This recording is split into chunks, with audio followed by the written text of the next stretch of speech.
livre para todos os públicos.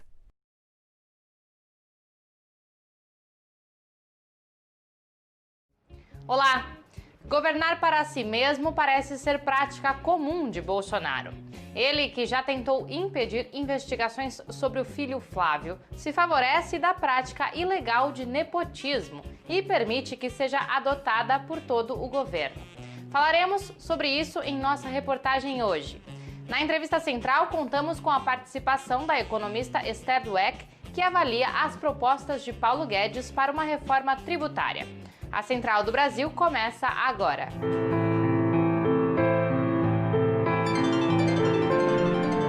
Central do Brasil. No dia 25 de julho é celebrado o Dia do Trabalhador e da Trabalhadora Rural. Mas, pela falta de políticas públicas para garantir a produção, as famílias agricultoras não têm muito o que comemorar. Depois da aprovação na Câmara, o projeto de lei que cria um auxílio emergencial para a agricultura familiar está parado no Senado. Neste momento de dificuldades, os pequenos produtores mostram que a solidariedade é essencial para a vida do povo brasileiro. Quem nos conta mais é o repórter Afonso Bezerra. Trilhos do Brasil. Com 4 meses de pandemia, o governo Bolsonaro ainda não aprovou a ajuda emergencial para os agricultores. O PL já foi aprovado na Câmara Federal e segue agora para o Senado. A demora tem prejudicado não só os trabalhadores rurais, atinge inúmeras famílias que dependem dos produtos dessas regiões.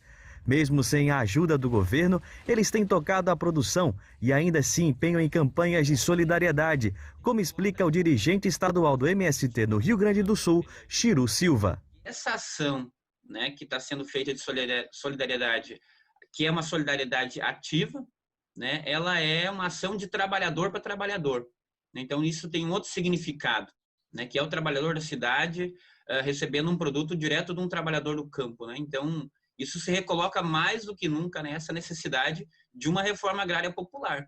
Sem condições de participar das feiras, os trabalhadores contam com o apoio de cooperativas, que comercializam os produtos em supermercados nos centros urbanos e garante renda para os trabalhadores, como explica Lourival Plácido, da Coapar, em São Paulo.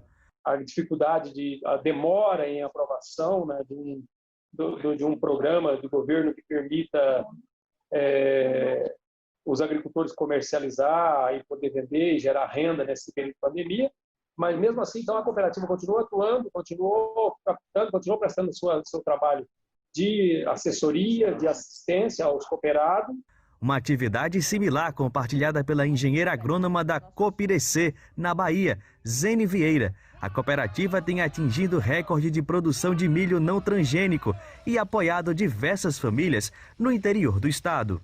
Nós não paramos, O campo, nossos cooperados, os nossos sócios, nossos produtores de milho, Nós não paramos. Inclusive, nós tivemos uma safra recorde esse ano, Nunca vista nesses 12, 15 anos, talvez, E se tem um sentimento que move as pessoas a realizarem ações solidárias e a se apoiarem, é o amor ao próximo, principalmente em meio a tanto discurso de ódio e de violência.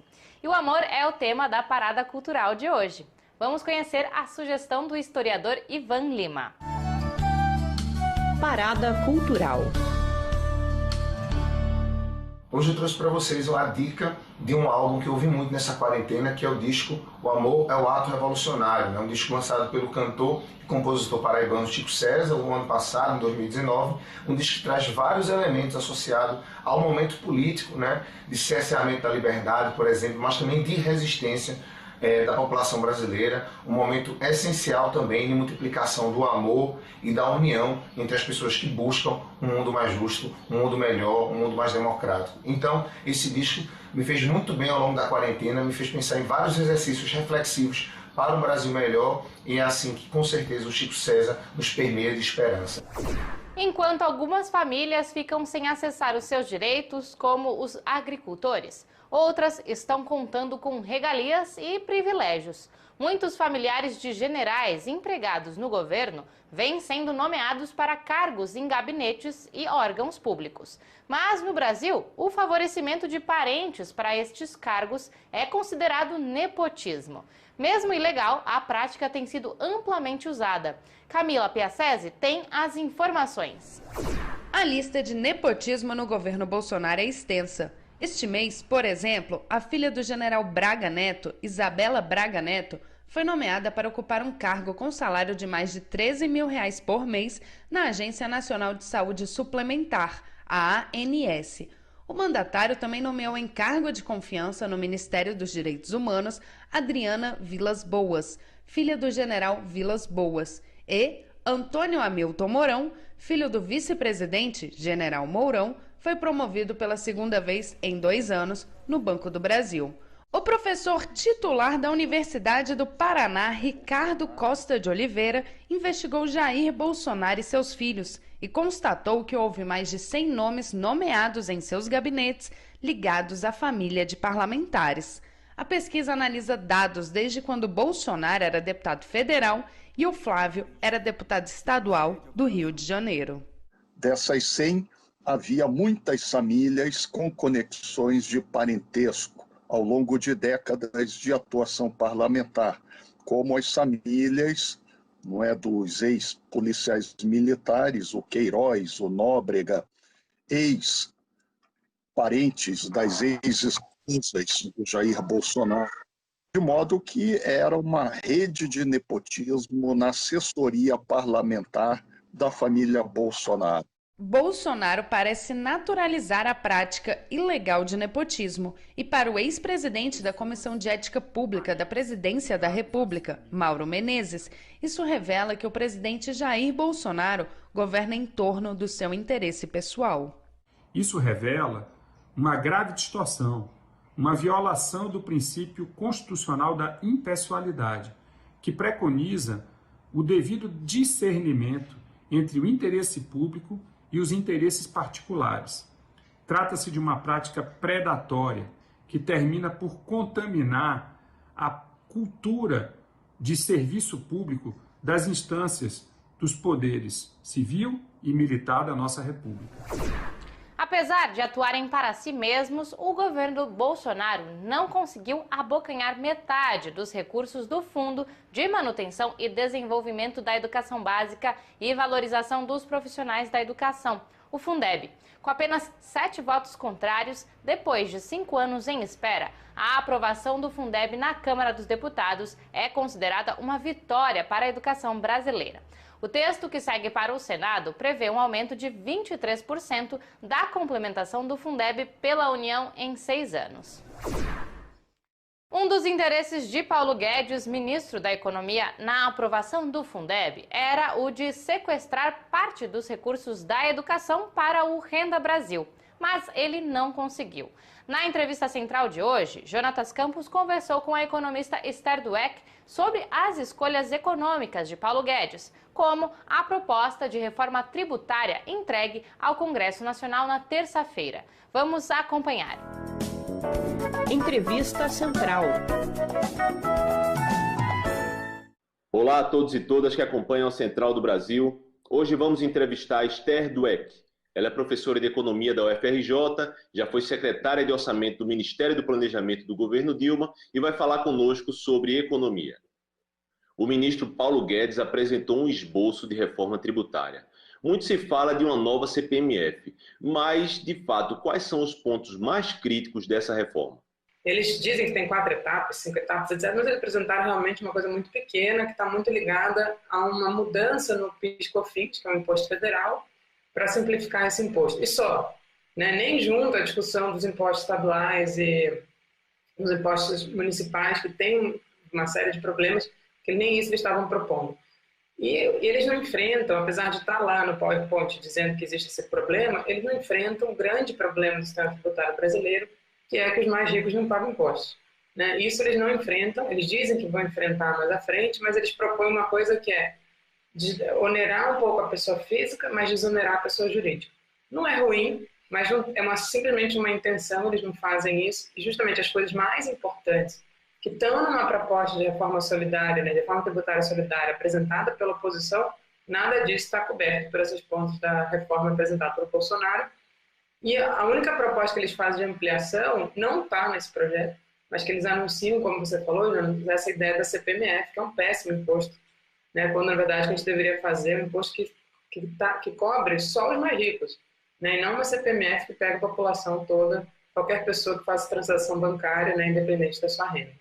E como levantar recursos para a população brasileira nessa crise econômica que a gente está vivendo, e inclusive no pós-pandemia? Duas questões centrais, né? A gente precisa fazer uma reforma, uma mudança nas regras fiscais brasileiras, principalmente o teto de gastos. Ele tem que acabar, porque com o teto de gastos, o governo, a única coisa que ele faz é cortar gastos, né? Então eu preciso, em primeiro lugar, acabar com o teto de gastos, né? Existe uma campanha enorme sobre isso, né? E, por outro lado, é muito importante que também vinha junto, como a gente estava falando antes, com uma reforma tributária justa e solidária, né? Uma reforma tributária que cobre imposto daquelas pessoas que menos pagam imposto, que são os mais ricos, né? E só para as pessoas saberem, quanto mais alta a renda no Brasil, menor é a alíquota de imposto de renda que as pessoas pagam, né? Isso é uma vergonha, enquanto uma coisa básica, né, como qualquer coisa que a gente vai comprar, tem um imposto embutido e pesa muito mais forte sobre as rendas dos mais pobres brasileiros.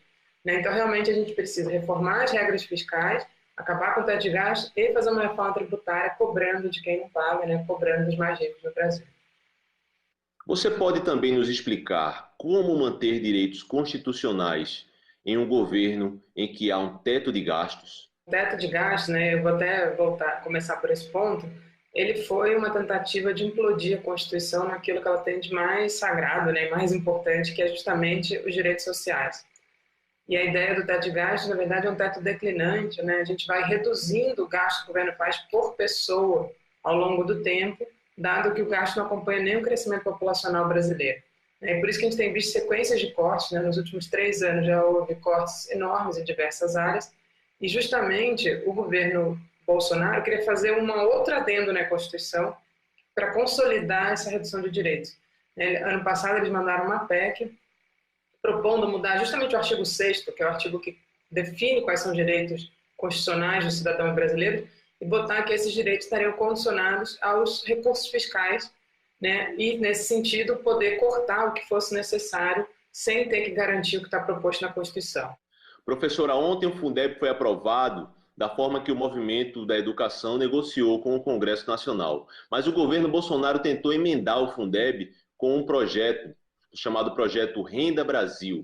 Você pode nos explicar o que seria esse projeto do governo Bolsonaro? A ideia deles era juntar programas existentes, né, como o Bolsa Família, até o abono salarial e outros programas, né? O Guedes, quando anunciou, falou juntar mais uns 3 ou 4 programas que ele nem detalhou, e na verdade substituir o Bolsa Família, né? Eles querem fazer um Bolsa Família maior, mas pegando recursos de outros programas já existentes. Só que eles têm um problema, que é o teto de gastos, né? E por isso que eles pegaram a carona no Fundeb, porque o Fundeb, felizmente, é uma das poucas coisas que está excluída do teto de gastos do governo federal. E como você falou, de fato, a pressão da sociedade civil fez com que o Fundeb fosse ampliado. E aí o governo, em vez de ampliar o Fundeb, queria aproveitar parte dessa ampliação para pagar esse benefício e aí ter 2 objetivos que eles queriam, né? O principal é mudar o nome do Bolsa Família para Renda Brasil e dar uma marca para o governo Bolsonaro. E o segundo é um pouco manter um programa de auxílio que seja vinculado ao governo por questões políticas, né? E então tem uma questão aí muito séria, que é, eles queriam bypassar o teto de gastos sem revogá-lo, que seria o necessário, e usar isso tirando recursos da educação, né? Que realmente é um crime. A Central do Brasil termina aqui. Amanhã a gente traz uma reportagem sobre o novo break dos aplicativos, que está marcado para o sábado, dia 25. E você pode nos acompanhar pelo Instagram. Basta seguir @Programa Central do Brasil. Até amanhã.